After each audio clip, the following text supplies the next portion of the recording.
Welcome back to Giant Monster Games. My name is Adrian, and today we are playing some Pauper TRON with Andrew from MTG muddstah. How you guys doing? We are going to do it. We're going to play some mono black zombies and see if we can beat a meta deck. Yeah, I'm not sure if mine's a meta deck. Mine is also kind of a rogue deck. I'm playing red-green Tron, and I'm pretty sure Bant Tron is like the popular one in Pauper. Mostly because I think there's better win cons in it. So yeah, I'm not doing that. I haven't played Pauper in, I think, since I bought this account way back in like a year and a half ago. So yeah, there have been some new additions, so it could be interesting. Yeah, I mean, I feel like the format is getting more solved, which is the big kind of interesting thing about it, where you start seeing the decks, you're like, okay, that deck is the good one. And apparently I'm already starting. Apparently I'm playing first. I didn't even realize that. No lands in main phase one. You don't need that. It's all good. No main phase lands. We'll play this guy, and then I think I'll just ship it to you. We will ship it.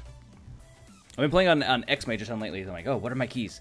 Just because I've been testing out a whole bunch of decks for the next few weeks, I guess. So, So zombies, Pauper zombies. I guess that means you got to play stuff like Dark Ritual. Which surprisingly, it's actually very creature based. I think I run like 30 creatures almost. Huh. That's I would not have expected that. Yeah, I know. I think we're gonna run out in Ancient Stirrings here, by the way, and then I'm going to reveal a Urza's Mine. Card is so good for 1 green. 1 green, and it's a common, which is amazing. Even though the card is not cheap, the card is still like I think it's like a $3 card right now. Yeah, and but it wasn't when it was in standard though. It was like bulk. Yeah. But I guess it's one of those things where now people are playing Tron with it, like in Modern and a bunch of other formats. I mean, that's true. Here. So it's so good because you gotta go fetch up whatever you need, specifically lands or colorless crazy stuff. So what do we got? This guy, what? Target opponent. Each player loses 1 life. Yeah, Shepherd or Rod, it's kind of a bit of a self-harming card, but the idea is that I'm swinging a bit quicker than I am now, and then I can just keep grinding you out, but it doesn't seem to be working out so much right now. I think we're gonna go like this. We're gonna try the digging plan. That's neat. Well, we're gonna go this way. We gotta play an extra land. Not the land we need. Thank goodness. A land we have, but not the land we need. Ship it again to you. You have Tron, don't you? Oh, I do. Hold on. I thought that was a tower. No, it's a power plant. I thought it was showing. I think it was showing literally the wrong art until I played it. Oh well, I don't have anything. Oh, I do have stuff I could have played. Well, I just misplayed. My comment section is gonna be going crazy about my misplays. I'm 99% sure it was showing an Urza's tower until it came into the battlefield. Either that or I'm just being completely blind right now. Pretty exciting. We'll see how this plays out. So beginning of your upkeep, tap it unless you pay 2 life. So you're doing this like a self-damaging thing in your deck, eh? There's definitely a self-harm theme to a lot of the zombies. Like there's the Carnophage and the Sangrophage who both have sort of the same clause, which at the beginning of my upkeep, I have to pay life, otherwise we tap them. But they're aggressively costed, and like they have good power and toughness for what you pay into them. Okay. But at the same time, like you gotta get in there. Okay, well let's try this and see if you have a response for the all-famous. This enough? Oh yeah, the all-famous Ulamog's Crusher in the one Annihilator creature in Pauper. Apparently he's played in a whole bunch of different decks as like the Emrakul of Pauper, where they're like, aha, I dropped this card and it's gonna win me the game. So. Big 8/8 Annihilator 2. You have stuff to destroy things like that. I have an answer. I gets verdict. The deck runs. Yeah, it runs 4 of them, which is and if you're doing mono black in this situation, I mean, mono black seems like it's actually a really good matchup as well, right? Yep. I mean, double black for black, or black for that seems good when you don't have to worry about your land types. Especially in this, where like lands are coming into play tapped. I see lands come into play tapped all the time, which is the guild gates and things like that are quite common. Or the bounce lands, is the bounce lands the ones that when they come into play you have to bounce the land to your hand. Oh yeah, bounce lands. Yeah, I think we go this way.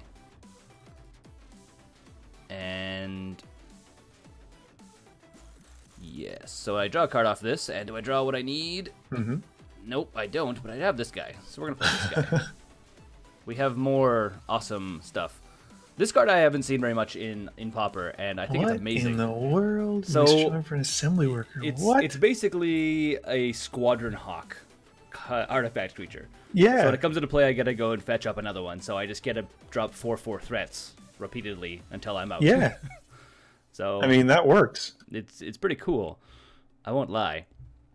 And then I think it goes to you. See if you have another Gets Verdict or other Doomblade. I think Doomblade was common. It is. I could see this being run in your deck. My prediction. So, I don't actually run it. I run. Well, you're going to see in about 2 seconds, but -4 until end of turn. That's neat. The lists I was looking at run very. I would have thought Doomblade is a thing, but apparently you run Grasp of Fate and Geth's Verdicts. I guess Grasp of Fate or Grasp of Darkness is actually pretty solid. Yeah. I mean, it deals with indestructible creatures, even though I'm not sure how many indestructible creatures there are. I don't think a lot, but still, like, I mean, Yeah, it's good to know that you can. I could see it. I could see the reasoning. Just the one guy? Just the lonesome. Just Okay, Mr. Sangromancer. I think we can fix that situation by bolting him. Goodbye. Lightning bolt. Thanks for coming. I'm glad he did 2 damage to you at your upkeep. So I haven't had to do any damage yet. So, I feel like I should have tapped the Shepherd in response to that. Oh well.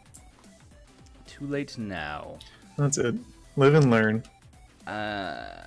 What is the best bet for me? I think we just kind of run out this guy again. More self-assemblers. And they're just going to keep populating the field until I have all of them in my hand. And I think that's all I'm doing. I think I'm just going to ship it back to you and see what you got. Okay. Show me what you got. We don't seem to have a lot of lands. Me? I don't think... No, either of us. We're not hitting lands. It doesn't seem to be a thing. Well, I have an expedition map in hand, so I could go and fetch up more land, but I'm like, I don't need to drop something that's going to cost 15. Like, 8 is the high end of my curve, so I'm not too concerned at this point. I do like how you've taken 5 damage this game, and none of it has been from me. It's 100% from myself. I have nothing to do with this. So now we do the same trick which we did just a second ago, where I guess I probably could have left the forest untapped actually, where we're going to destroy your creature after it did damage to you, and I get a scry, which is also very fun. Unless you have a black counterspell. Each player. Oh, nice. Okay. I don't think I have a black counterspell. Just realized that I am now on the lower side of us, which is troublesome. Something you need to be worried about. Do I want these top or bottom? I think this goes to the bottom. I think this can go to the top, I think. I'm talking to myself. Yeah, I don't know. I don't know how I feel about like, Andrew, that. what do you think of this? I think this card should go on top. Do you agree with me? Yes, no. Maybe. All right, what is this guy? I feel like I haven't played enough Pauper yet that there's so many cards I'm like, oh, what is this? Yeah, it's surprisingly how diverse return it a is. zombie card at random from your graveyard to your hand. So that's exciting. Actually, that's very exciting. So we got 2 choices. And you got the better one. You got the better one. But you don't have the land to cast it, so I think I'm safe for now. Well, I guess we just run out to combat and see if you want to block the self-assembler. Or if you have... Oh, you don't have mana for Gets Verdict. What will it be? We're blocking. Blocking. Fair enough. Blocking. Fair enough. And now I have a ton of options right now. I think we're going to start out with this way, though. We're going to look at the top 5. And I guess we're going to go this way. There's a lot of, like, not good options that I keep seeing when I, like, do these. There's, like, all the engine cards. You're like, okay, I need to get there. I'm going to get there. Yeah, this is all the pieces to get to Tron. Not the actual win cons. Yeah. I haven't seen very many good win cons yet. Yeah, but you do have access to, looks like 8 mana? Or no, 10 mana? 10 mana now. It's not... Kind of beats my 3. It technically does. I mean, straight up numerically, it does. Yeah, I'm not a mathematician, but it seems like the numbers check out. And unfortunately, I'm going to say no because I have the other one in my hand. And I think we run out a prison. That's one thing I don't like about MTGO is like it puts your mana down when you tap the Tron lands. It doesn't just automatically use it. I'm like, oh, come on. Just, you know what you're doing. Just go for it. It's okay. Just do it. Just do it. And I think that's it. I think it's just going to go to your turn. It's a pretty slow, ponderous turn for me. I apologize for my slow ponderousness on this one. Good. You have 6 cards in hand. You have all the options right now. I mean, I do, but none of them are good, and it's really based on the fact that I don't have a land. 4 drops. Oh, what is this? Cycling. Zombie. Nice. Goodness gracious. And I lose a total of 1 life. Yeah, like... not the best. Huh. I feel like you probably could have played this guy first and then this is what I drew into. Ah, fair enough. Oh. that's rough. Do I have you? That's the next question. It's very possible. I don't know. So I think what we do, see if I play this correctly. People in the comment section are going to tell me if I played this correctly. So we're going to go Self-Assembler, swing at your face for 8. See what your response to that is.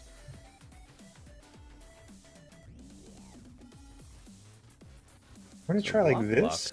Block. Okay. I can respect that. I can respect that as a... And then each of us lose 2 life, which is also acceptable. And then we go make red. Is Fireball a thing? Is that real? Well, first of all, I have Lightning Bolt, which is a thing. Bolt is good. And then I can make more red. And then I have Kiav's Torch. I have no idea what that does. It's a lightning. It's a fireball. Okay, that's fair. Or 8 exactly on the nose. Boom. Well done, well done. Going to sideboard. If you didn't tap your zombie, you would not be dead right now. That's Fun fact. Upsetting to know. Let's go to sideboard and see what we got here. I don't know if I have anything. I don't think I have anything to really deal with. Oh, I have one thing. I have one thing on my sideboard. Oh, actually, this might go. This might be work as well. Ooh. And no, it doesn't work. I have all this like protection from red stuff and like cards to deal with the circle of protection cards. I've got a couple things. I don't know really how to board properly against this kind of deck, though. If you have land destruction or artifact destruction, that does seem like it might be good. Or if you have, oh, you're in black. What do you have that can protect against just direct damage in black? Not a ton. Really, not a ton, actually. And I think that's it. I don't think I have any. I mean, I don't think anything else on my sideboard is really going to help me against your deck. So I think I'm just making a super minor change. Because I'm gonna give this a go as well. We're gonna see. So good luck in game 2. Yeah. The rubber match. The rubber match. And what do you think of your opening hand? Do you think it's keepable? Better than it was. Well, that's half the battle, right? I will also keep this, and you may start us off. I have a hunch that you being on the play is actually better as well. Probably better. Yeah, it's definitely a more aggressive deck. Yeah, because I think the big thing, like any Tron build, either you need to be able to just destroy lands permanently, or you have to just race it down. Yeah, and hope that you don't naturally assemble Tron. Wow. Yeah. I mean, you have to assume that turn 3, turn 4 Tron should be built. Worst case, like turn 5, but like turn 3, turn 4 for almost every Tron build is possible. Goodness. So, Yeah. So always keep this in mind. Go for faces as fast as humanly possible. Always smash. Okay, so there's 2. Getting there. Getting there. Only another 9 more attack steps. Well, you not necessarily. You have 5 on board, so next turn you're closer. True. That's true. And I think I just ship it to you. I think I could take 1 turn of damage and be fine. I think. So it's going to be, what, another 5 damage. Mind you, take 3 damage.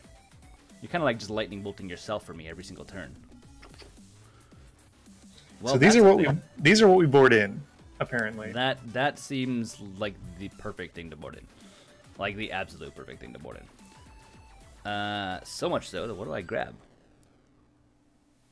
You're blowing up a power plant. So I think I grab a new power plant. Okay, well, that's the thing. So there you go. I think you have a real fighting chance now. Because I would have had turn 3 Tron, which then led to all kinds of other fun stuff, and you know how the story goes. Once upon a time, there was a Tron game, and the Tron player just stomped over everything. Goodness. Okay, so I have a 3-turn clock at best. Good to know. Good to know indeed. So I think I have to go this way. And then I just ship it to you. And I am playing the What Do I Do Now game. I actually literally thought I was going to have turn 3 Tron. I was like, yeah, it's going to be amazing. Drop all the big stuff. Not anymore. Mostly because I didn't know that this card existed until just now. So that's the thing to note. I'm taking this is my opening hand, was 2 lands, the aggro guys, and 2 choking sands. So I'm like, I feel like this is probably a good sign. It is a very good sign. One that I'm quite scared of, to be honest. Oh, hold on. I can't do this way. Have to pay costs and sacrifice things to get red mana first. Yep. And then I can blow stuff up. Then you can bolt. And then, and then it's a slow race now. It's scary but slow race. Because what is it? Oh, you didn't. Oh my gosh! Welcome to MTGO, where turns are missed, quick on the attack steps are skipped. Too quick. And that's gonna cost me the game right there. I'm telling it. If you could see my hand right now, you'd be surprised. I think we're gonna go like this and then just ship it to you. I'm missing some serious gas right now. I had the gas to get Tron, but none of the other enablers. So I don't have any way of building my hand out and playing anything. Okay. So whenever another creature enters the battlefield, you lose 1 life. That seems really good against my deck as well. Yep. Seeing how it's like very minimal creatures coming in. Interesting. Is there any other things where you take damage, something happens? Is there like other common cards? I know I know rare cards. There's a bunch that are like that. Not really. These are pretty much the you've seen the. There's a couple cards you haven't seen yet, but for the most part, you've seen a lot of the creature base in this deck. Mm-hmm. Good to note. Good to note. And do you have your back? By the way, for my viewers, do you have your actual deck list posted somewhere where people could go and take a look at? No, but I'll be putting. Well, it'll be up by the time this goes up, basically. Oh, okay. We'll say that way. So let's say in the description of my video, there's a link to your video where they can go and find that link to the deck. And 1 turn clock for me, unless I draw that. Doesn't actually help. I'll play it to show you how it doesn't actually help. This is a card. It does nothing for me. That's exactly... You have no clue how true your statement is. I guess we go to game 2. I'm just going to play some other fun stuff just for the sake of playing fun stuff, though. Yeah. Hey, look at that. Gotta see all the info. Next turn I could play cards. Okay. And this is going to be us going to game 3. Exciting times. Do I have other stuff to deal with you? The big thing is a lot of your stuff is like 2 and 3 drops, and I have a lot of stuff on the sideboard to deal with, like weenies, like one toughness creatures. So that's something I need to be aware of.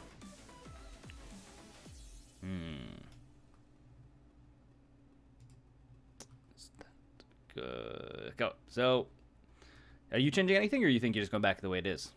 I might try and change 1 or 2 things up. Just to, I mean, at this point, it's all experimentation with the deck too. I'm just trying to learn the ins and outs. I think I go this way. I think this is the game plan. Minor changes, again, minor changes, but the changes that may win me the game. Fingers crossed. That's it. And I will play first for sure. This is not a keepable opening hand. I feel you right now. Like, my hand is got late game, but not early game. I'm gonna mulligan. My second hand is very keepable though. Yep. Yeah, this is So let's see how better much than a punch in the face. Better than a punch in the face. I feel like most things are better than a punch in the face. I feel like that's generally the consensus. Okay, are you ready for the madness? I am. So it's going to be the mine into an expedition map. Seems pretty standard. Seems pretty normal. Yeah. Agreed. And dressing. Ooh, you're gonna see what's in my hand now. Welcome to Tron in opening hand. Natural turn 3 Tron. Well, that's a thing. I don't know what the right take is in this case. I think Explorer's cards. They're both draw. They both allow you to sort of ramp. Yeah, that's the other thing. Yeah. I think probably Prism is a better.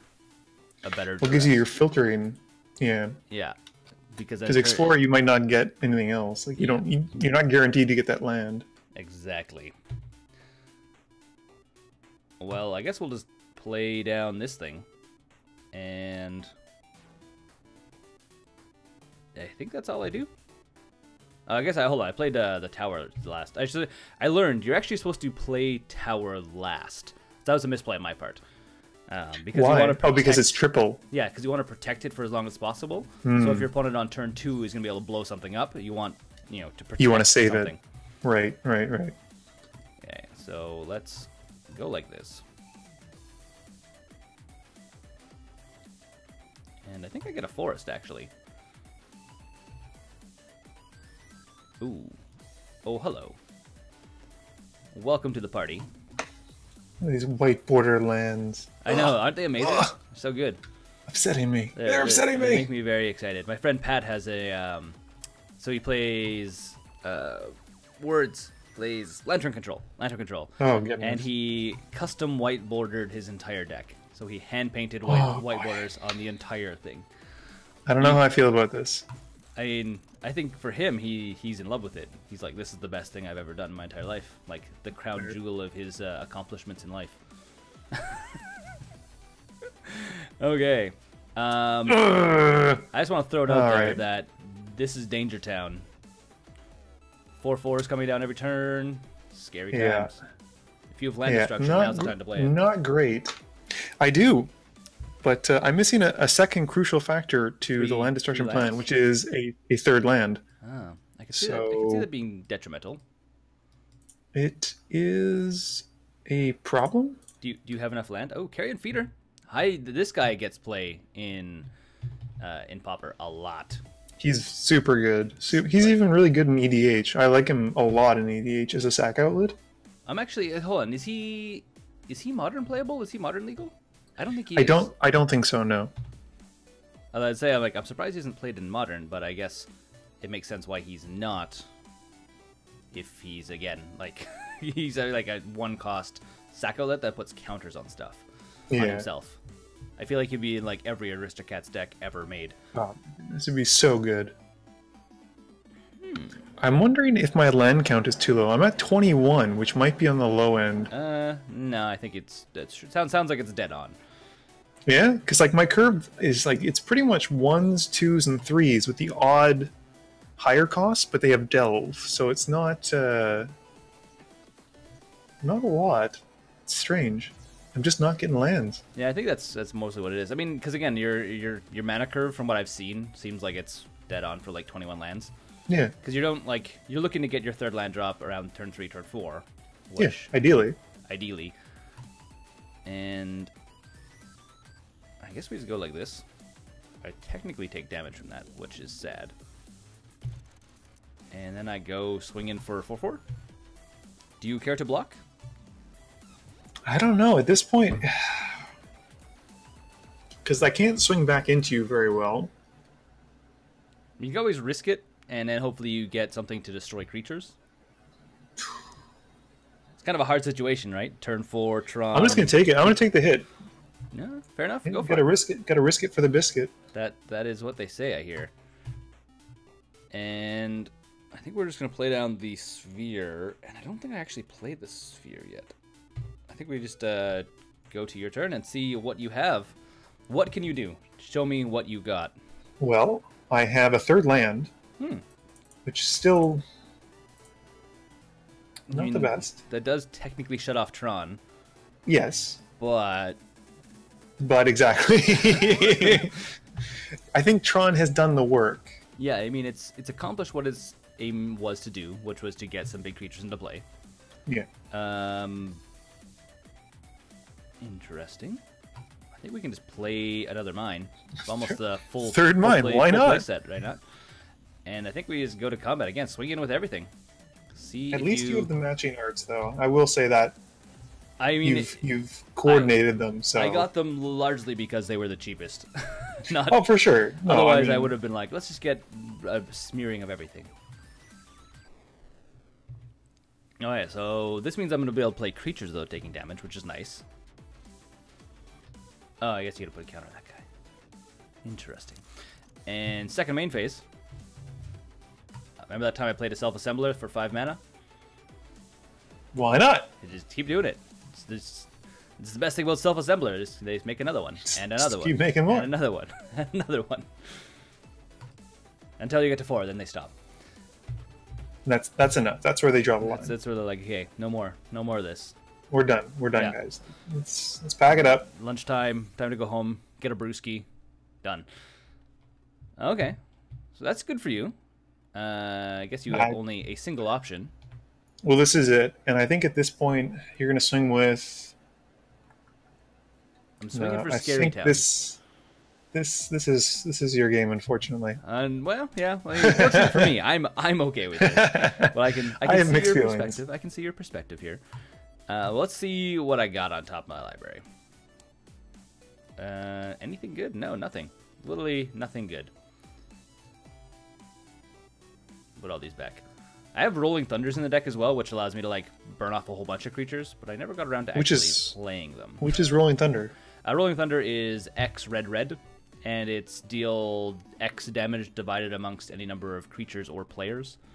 Oh goodness, okay. So you can like do one here, one there, one there, one there. Again, because it's like this is like so it's like an atypical Tron deck because it also is like doing burn. I mean, doing Keeve's Torch for 10 damage or whatever was like, hey, take this. Yeah. I missed up. I just pressed F2 instead of R. My goodness. Oh, really? Yep. I was going to sacrifice the Gruul Razor to. That's sad days. Sad days. It's part of the game. Misplays her thing. And we're going to try and dig a little bit deeper here, see if I can find anything exciting. I draw to an expedition map. Well, we don't really need to play expedition map. We'll go like I don't this. think so. Play yet another self-assembler. Get the whole playset. I will say that's the one big thing we're playing on MTGO is... oh yeah, I can't search for anything. Failed to find. Is like, one, it's really hard to miss triggers because they pop up on the screen, but it's really easy to fumble the keys. And you're like, oh, I just skipped my combat. Oh, I just totally missed this, that, or the other thing. Oh, you're not out yet. This is no, I think at this point you have more than enough. I can only block one of them. So I'm just straight dead at this point. But yeah, Grey Merchant of Asphodel is supposed to be, I think, the finisher of this deck, but... It makes sense. I mean, I think it's a solid finisher. And I think, again, if you were on the play, I think you probably would have had the advantage. Yeah. Especially when you're having one of the land removals in play. Being able to turn off my Tron 1 turn earlier. Yeah, it would have made a huge difference, I think. I'll even just get style points and Keeps Torch you. That's fair. That's fair. Yeah, style points, go! Pew, pew, pew. Spells that target it costs 2. Oh, so like it's almost got like... Yeah, it's got like pseudo protection from counters. That's kind of cool. Yeah. And it's a pretty sweet art looking art too. Like that's... A lion staff shooting fire. Seems pretty rad. So yeah, I dig it. And there we go. That has been, was it Pauper TRON versus Mono Black Zombies. Again, my name's Adrian. You're Andrew. And until next time, I think we game like a giant monster. That's normally what I say. Yeah? Yeah. Okay. Have a good one. Thanks for watching the videos here on Giant Monster Games. If you want to support the channel directly, we now have a Patreon page which you can go and become part of the broader Giant Monster Games community. Additionally, if you want to see some other awesome videos, you can click right here or right here.